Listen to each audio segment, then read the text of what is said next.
اللہ ہی اللہ کیا کرو، دکھ نہ کسی کو دیا کرو، جو دنیا کا مالک ہے نام اسی کا لیا کرو۔ السلام علیکم ورحمۃ اللہ وبرکاتہ۔ ناظرین استقبال ہے، سواگت ہے آپ کا viral news live studio Jalgaon Maharashtra India میں۔ میں آپ کا میزبان مفتی محمد ہارون ندوی۔ آئیے انٹرنیشنل ٹاپ 5 نیوز دنیا کی 5 بڑی خاص اہم خبروں پر نظر ڈالتے ہیں۔ لیکن سب سے پہلے میں اپیل کروں گا کہ جو ساتھی نئے ہیں اور ابھی تک اس بے باک سچے چینل سے جڑے نہیں ہیں، اگر آپ چاہتے ہو کہ آپ کو ملک بھارت کی اور پوری دنیا کی صحیح اور سچی خبریں دیکھنے اور سننے کو ملیں تو پھر آپ اس چینل سے جڑ جائیے، سبسکرائب کر لیجیے ہمارے اس چینل کو، بیل آئیکن گھنٹی کے بٹن کو بھی دبا دیجیے تاکہ ہماری ہر ویڈیو ہر خبر آپ کو آپ کے موبائل پر مل سکے۔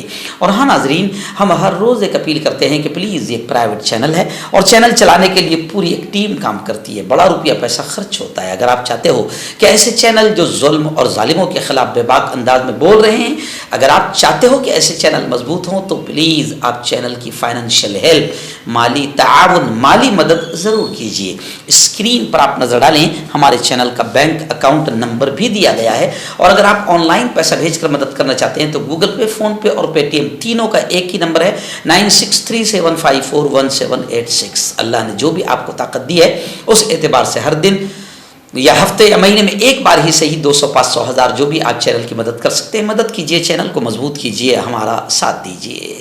ناظرین، اس وقت لبنان کے حالات کو لے کر بڑی دردناک خبر آ رہی ہے کہ لبنان میں قیامت کا منظر نظر آیا اسرائیل کے آتنکواد کی وجہ سے۔ اسرائیلی آتنکوادیوں نے جس طریقے سے لبنان میں بمباری کی خبریں ہیں کہ 558 لوگ شہید ہوئے ہیں۔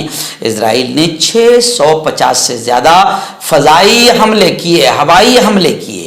حالانکہ حزب اللہ نے اس کا جوابی وار کیا ہے، جواب دیا ہے، فوجی اڈوں پر بھی راکٹ داغا گیا۔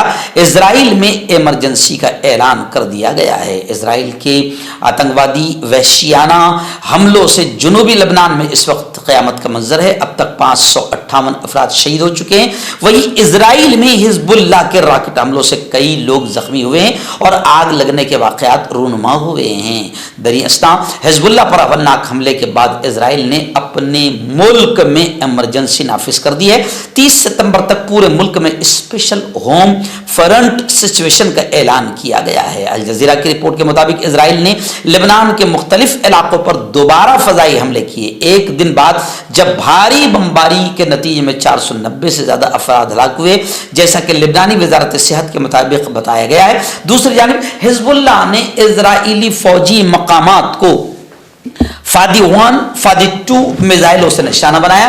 اسرائیلی فوجی ریڈیو نے اعلان کیا کہ فضائیہ نے لبنان پر نئی بمباری کی مہم کا آغاز کیا ہے، مگر اب حزب اللہ بھی یہ کہہ رہا ہے کہ اسرائیل انتقامی کارروائی کا سامنا کرے گا، یعنی ہم انتقام لیں گے، بدلہ لیں گے۔ حزب اللہ نے اسرائیلی حملوں کے جواب میں حملہ بھی کیا ہے اور دھمکی بھی دی ہے۔ اور اسرائیل کا وزیر اعظم نیتنیاہو کہتا ہے کہ اس حملے کا مقصد جو ہم نے لبنان پر کیا ہے، اس آپریشن کا حملے کا مقصد حزب اللہ کو حماس سے الگ کرنا ہے۔ تو لوگ کہہ رہے کہ یہ مکاری والا، غداری والا بیان ہے، ایک ایک کر کے تمام اسلامی ملکوں کو نشانہ بنایا جا رہا ہے، اور اب بھی اگر یہ بے غیرت، بے شرم اور یعنی یوں سمجھیے کہ سوئے ہوئے اسلامی ملک نہیں جاگے تو ایک ایک کر کے سب کی باری آنی ہے۔ ناظرین، دوسری بڑی خبر اس وقت میری نگاہوں کے سامنے یحییٰ سنوار جو حماس کے نئے چیف پولیٹیکل بیورو اور رہنما ہیں ان کو لے کر آ رہی ہے۔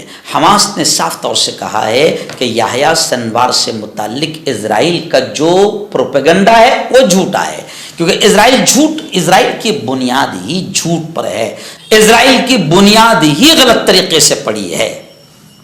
اب اسرائیل یحییٰ سنوار کو لے کر اور حماس کو لے کر یہ پروپیگنڈا پھیلا رہا ہے کہ ہم یحییٰ سنوار کو محفوظ راستے سے نکال دیں گے. تو حماس نے کہا ہے کہ یہ پروپیگنڈا جھوٹا ہے اسرائیل کا. فلسطینی مزاحمتی تنظیم مجاہدین کی جماعت حماس نے یحییٰ سنوار سے متعلق اسرائیلی پروپیگنڈے کو جھوٹا قرار دیا اور مسترد کر دیا. اپنے ایک بیان میں حماس کے ترجمان ڈاکٹر خالد قدومی نے کہا ہے کہ حماس کے سربراہ یحییٰ سنوار غزہ میں الحمدللہ خیریت سے ہیں اور غزہ میں حماس کی سیاسی اور عسکری قیادت پوری طرح رابطے میں ہیں. اپنے بیان میں ڈاکٹر خالد قدومی نے کہا کہ یحییٰ سنوار غزہ میں اسرائیل کے خلاف مزاحمت کی، جنگ کی اور مقابلے کی قیادت کر رہے ہیں. یحییٰ سنوار سے رابطہ منقطع ہونے کا اسرائیلی پروپیگنڈا بالکل جھوٹا ہے. انہوں نے یہ بھی کہا کہ اسرائیل جھوٹی خبریں پھیلا کر فلسطینی عوام کے حوصلے کو توڑنا چاہتا ہے، لیکن وہ ثابت قدم عظیم فلسطینی عوام کے حوصلوں کو کبھی شکست نہیں دے سکے گا. آئیے ناظرین، اور بڑی خبر میری نگاہوں کے سامنے کیلیفورنیا سے آ رہی ہے. جی ہاں، جو بات میں نے آج سے 5 سال پہلے کہا تھا کہ موبائل کی پابندی پر، موبائل کے استعمال پر، خاص طور سے اسکول اور بچوں پر پابندی لگنی چاہیے. اس سے پہلے آج سے 10 دن پہلے بھی ایک خبر آئی کہ آسٹریلیا یا کسی اور ملک میں بھی اسکولوں میں پابندی لگا دی گئی اور بچوں پر بھی موبائل کے استعمال پر پابندی لگا دی گئی. اب کیلیفورنیا سے یہ خبر آ رہی ہے کہ اسکولوں میں موبائل کے استعمال پر پابندی کا قانون کیلیفورنیا میں منظور کر لیا گیا ہے. غیر ملکی میڈیا کے مطابق اسکول بورڈز کو 1 جولائی 2026 تک کیمپس میں اس سے متعلق پالیسی تیار کرنی ہوگی، جسے ہر 5 سال بعد اپ ڈیٹ کرنے کی بھی ضرورت ہوگی. کیلیفورنیا کے گورنر کا کہنا ہے کہ اسمارٹ فونز کا زیادہ استعمال ڈپریشن، دماغی صحت اور بے چینی کو بڑھا رہا ہے. ان کا کہنا ہے کہ یہ نیا قانون طلبہ کو تعلیمی، سماجی ترقی اور ان کے سامنے کی دنیا پر توجہ مرکوز کرنے میں مدد کرے گا. اس سال دیگر 13 امریکی ریاستوں نے بھی اس طرح کی پابندیاں عائد کی تھی موبائل کے استعمال پر. میڈیا کی رپورٹس کے مطابق ریاست فلوریڈا نے سب سے پہلے 2023 میں ہی کلاس میں اسمارٹ فونز کے استعمال پر پابندی لگائی تھی. یہ خبر میں خاص طور سے اس لیے بھی بول رہا ہوں کہ بھارت کو بھی اس چیز کو سمجھنا چاہیے اور موبائل کے استعمال پر کہیں نہ کہیں بچوں کے لیے اور اسٹوڈنٹس کے لیے بین لگانا چاہیے. مکتب اور مدرسے والوں کے لیے خوشخبری. ترحاب عربی ڈریس، عربی جبہ، شایان تھوپ اور صدری. حافظ عالم فاضل مفتی بن کر فارغ ہونے والوں اور مکتب کے بچوں کے لیے ایک نیا تحفہ. سالانہ پروگرام میں دینے کے لیے ایک انوکھی چیز انڈیا میں کہیں بھی حاصل کرنے کے لیے ابھی کال کریں. ترحاب عربی ڈریس، ابراہیم پورہ، بھوپال. ناظرین، امریکہ سے بڑی خبر آ رہی ہے واشنگٹن سے کہ امریکہ کے جو ابھی فی الحال صدر ہے جو بائیڈن، آپ جانتے ہیں کہ اب امریکہ میں صدارتی انتخابات ہونے والے ہیں، پریسیڈنٹ کا الیکشن ہونے والا ہے جس میں امریکہ کے ex president Donald Trump, Kamala Harris اور جو بائیڈن، یہ تمام کو لے کر خبریں لگاتار آ رہی ہے. لیکن اب خبر آ رہی ہے بڑی کہ جو بائیڈن نے بطور امریکی صدر یعنی امریکہ کے پریسیڈنٹ ہونے کے ناطے آخری مرتبہ گزشتہ کل اقوام متحدہ UNO کی جنرل اسمبلی سے خطاب کیا. امریکی صدر جو بائیڈن نے منگل کو اقوام متحدہ کی ایک تقریر میں اپنی خارجہ پالیسی کی میراث پر خوشگوار امیدوں کے ساتھ بات کریں گے جس سے بدستور چیلنجز درپیش ہے. مثلا یوکرین کی طرف سے روسی حملہ آوروں کو پسپا کرنے کی کوششیں، شرق اوسط میں جنگ.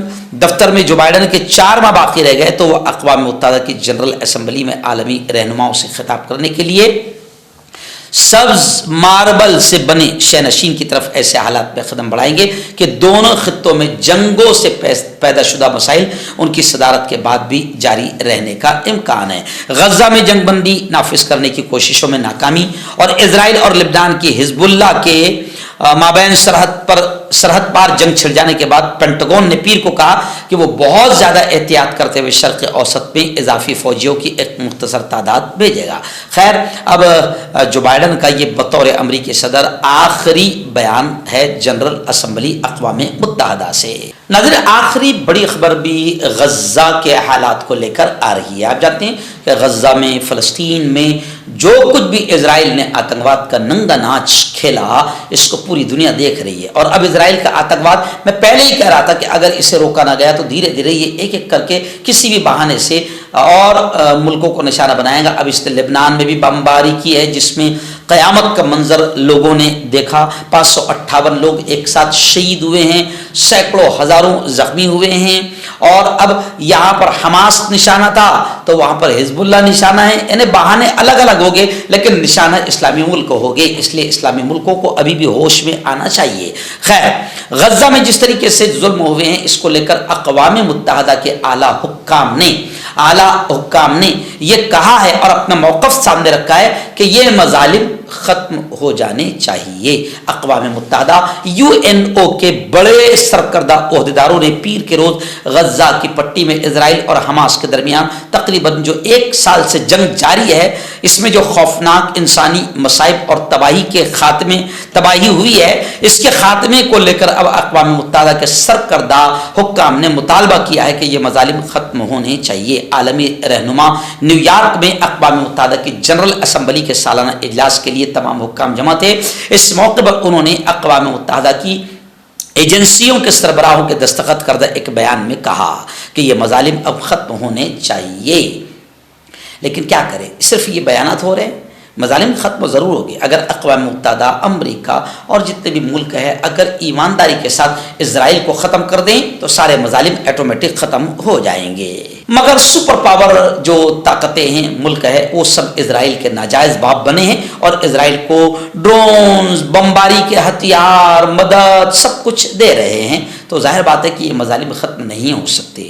تو اقوام متحدہ نے بھی ایمانداری کے ساتھ بیان دینا چاہیے کہ یہ مظالم ختم ہونے کے لیے سپر پاور امریکہ کا اسرائیل کو روکنا ضروری ہے. ہربل صحت لائے ہیں 100% دیسی جڑی بوٹیوں سے علاج. مردانہ طاقت, لیکوریا, شوگر, بنا انگریزی دوائی بنا پرہیز کے ختم ہو جاتی ہے. اس کے علاوہ جوڑوں کا درد, گھٹنوں کا درد, گردے کی پتھری, کھجلی, بواسیر, خونی مسے والی, وزن کم کرنا, وزن بڑھانا, ابھی کانٹیکٹ. تو میں حکیم جاوید. کیا آپ کو شوگر ہے یا آپ کے بدن میں درد رہتا ہے جیسے جوڑوں کا درد, نسوں کا درد, گٹھیا ہوا ہے؟ اس کے علاوہ اگر آپ کو بواسیر ہے, خونی والی ہو, مسے والی ہو, اور اگر آپ اپنی شادی شدہ زندگی کو لے کر خوش نہیں ہیں تو آپ ہمیں کانٹیکٹ کر سکتے ہیں. یہاں گارنٹی کے ساتھ جڑی بوٹی سے علاج کیا جاتا ہے. Thank you so much.